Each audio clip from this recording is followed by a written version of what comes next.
الحمد لله رب العالمين أشهد أن لا إله إلا الله وحده لا شريك له وأشهد أن سيدنا ومولانا محمدا عبده ورسوله أما بعد فأعوذ بالله من الشيطان الرجيم بسم الله الرحمن الرحيم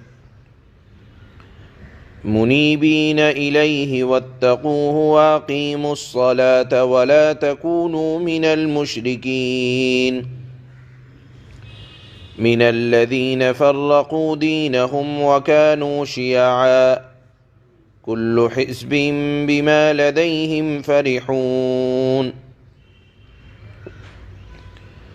وإذا مس الناس ضر دعوا ربهم منيبين إليه ثم إذا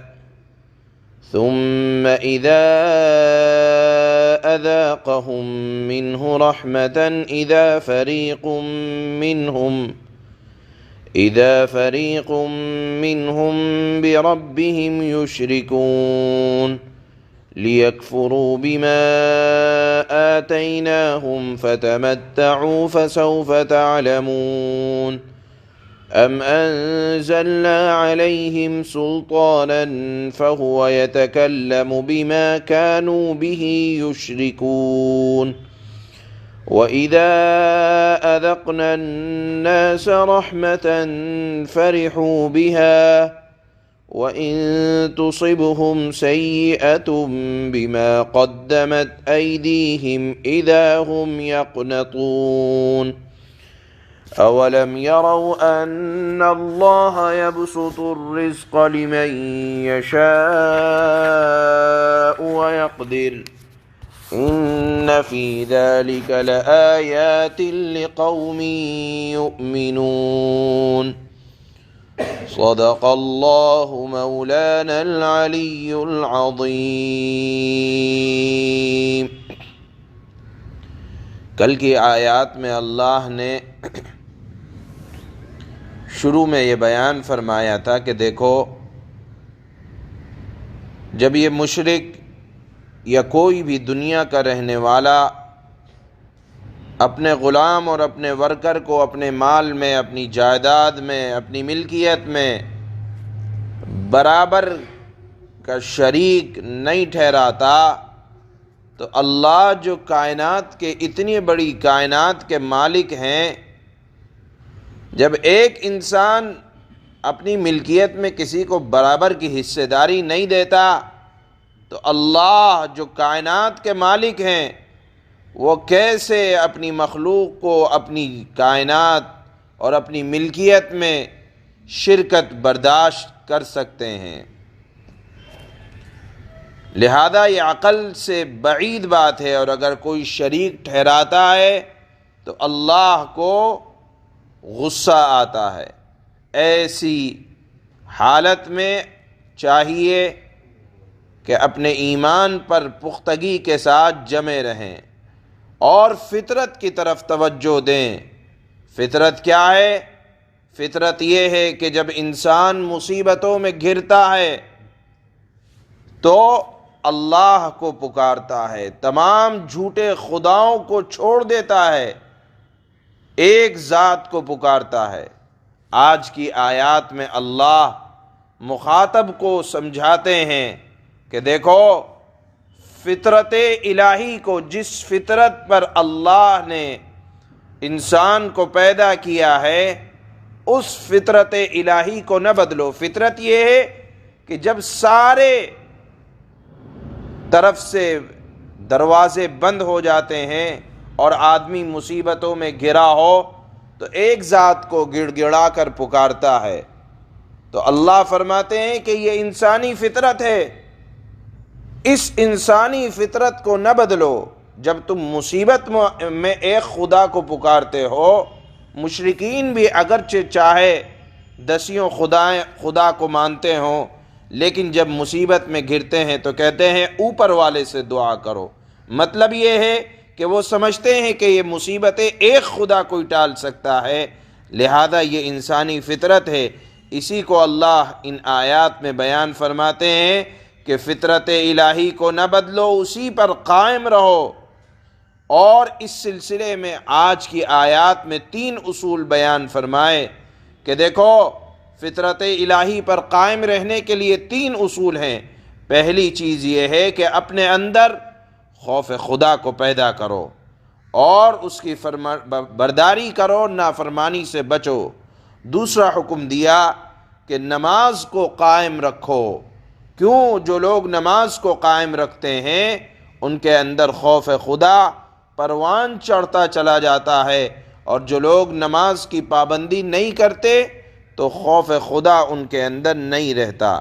فطرت الہی پر چلنے کے لیے پہلا کام تقوی، دوسرا کام نماز کی پابندی، تیسرا کام شرک سے بیزاری اور اپنے آپ کو شرک سے الگ رکھنا۔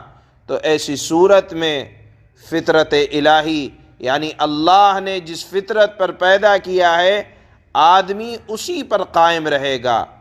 یعنی ایسا نہیں ہوگا کہ مصیبت آ جائے تو اس وقت پکارے، نہیں، فطرت الہی پر ایک تو ہے اللہ نے پیدا کر دیا، دوسری چیز یہ ہے کہ ہمیشہ اسی فطرت پر آدمی قائم رہے۔ وہ ہوگا تب جب خوف خدا ہوگا، نماز کی پابندی ہوگی اور شرک سے بیزاری ہوگی۔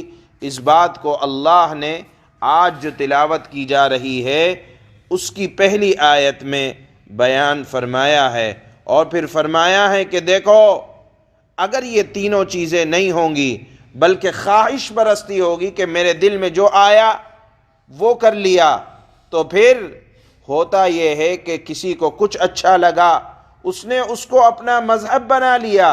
اور پھر اللہ فرماتے ہیں من الذین فرقوا دینہم وکانوا شیعا، اگر تم فطرت الہی پر قائم نہیں رہو گے تو ہر آدمی ایک اپنے گمان کے مطابق ایک عقیدہ بنا لے گا، ایک خواہش پرستی کے مطابق ایک دین بنا لے گا، اور پھر تھوڑے دن کے بعد وہ ایک فرقہ بن جائے گا، اور اس طرح دین اپنی اصل حالت پر باقی نہیں رہے گا۔ اور ہو بھی یہی رہا ہے کہ لوگ اگر اپنی خواہش کے مطابق دین کو ڈھالنے کی کوشش کرتے ہیں تو دین کے اندر ایک نیا فرقہ، نئی جماعت وجود میں آ جاتی ہے جو فطرت الہی کے خلاف ہوتی ہے۔ لہذا اللہ نے فرمایا دین میں الگ الگ فرقے مت بناؤ، ایک خدا، ایک رسول، ایک کتاب پر قائم رہو، اسی کو مانتے رہو،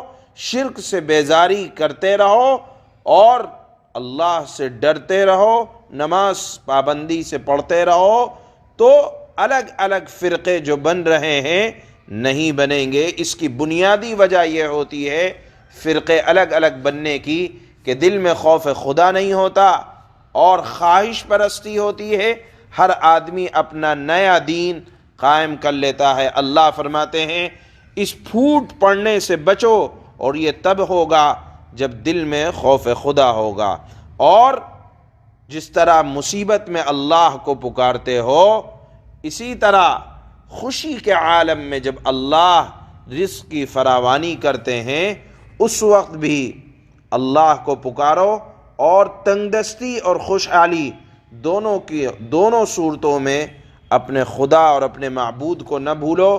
اللہ نے فرمایا کہ جب مصیبت پڑے اس وقت خدا کو پکارنا، تو پریشان حال آدمی اگر خدا کو نہیں پکارے گا تو کس کو پکارے گا؟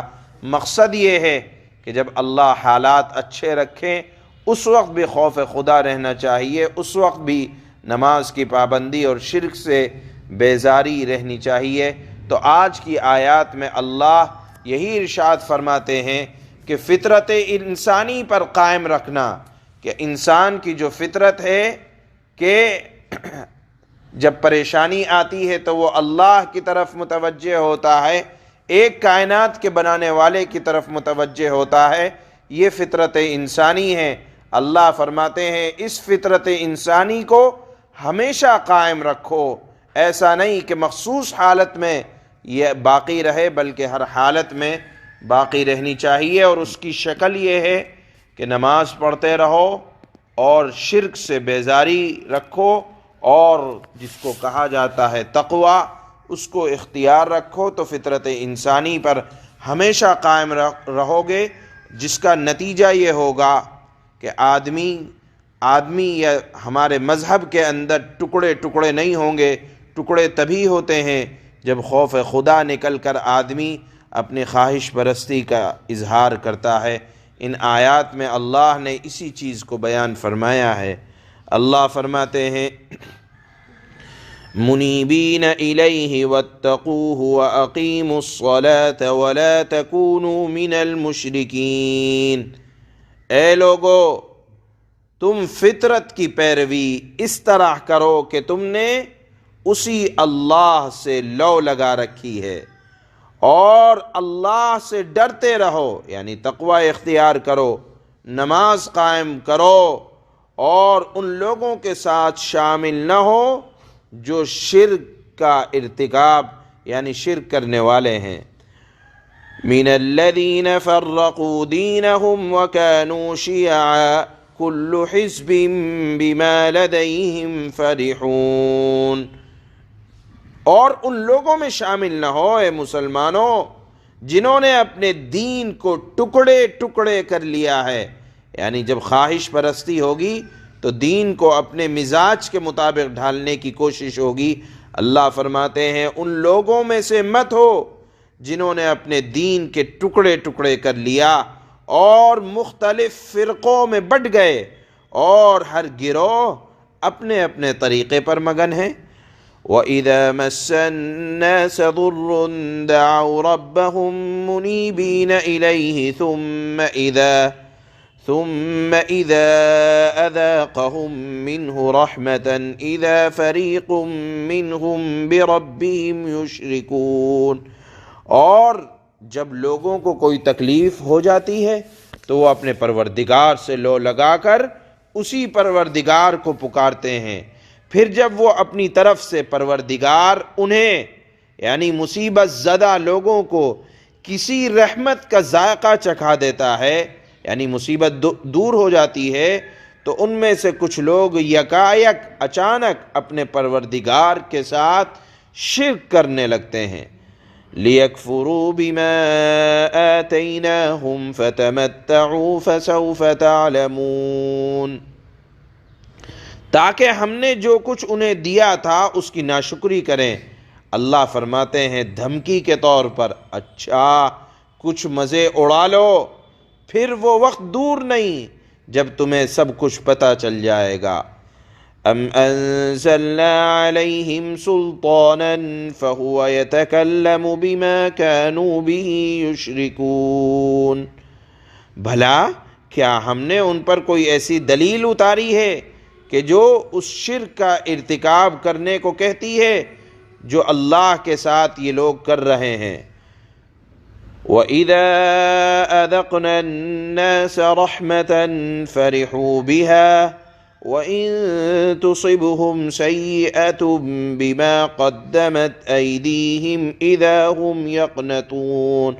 اور جب ہم لوگوں کو رحمت کا مزہ چکھاتے ہیں تو وہ اس پر اترا جاتے ہیں، اور اگر انہیں خود اپنے ہاتھوں کے کرتوت کی وجہ سے کوئی برائی پہنچ جائے تو ذرا سی دیر میں وہ مایوس ہونے لگتے ہیں۔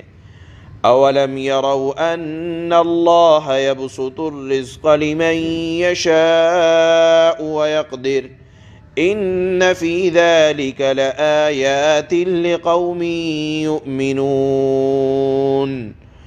کیا انہوں نے یہ نہیں دیکھا کہ اللہ جس کے لیے چاہتا ہے رزق کشادہ کر دیتا ہے، اور اللہ جس کے لیے چاہتا ہے رزق تنگ کر دیتا ہے؟ اس میں یقیناً ان لوگوں کے لیے بڑی بڑی نشانیاں ہیں جو ایمان لائے ہیں۔ سبحان اللہ بحمدہ، سبحان اللہ بحمدہ، نشہد ان لا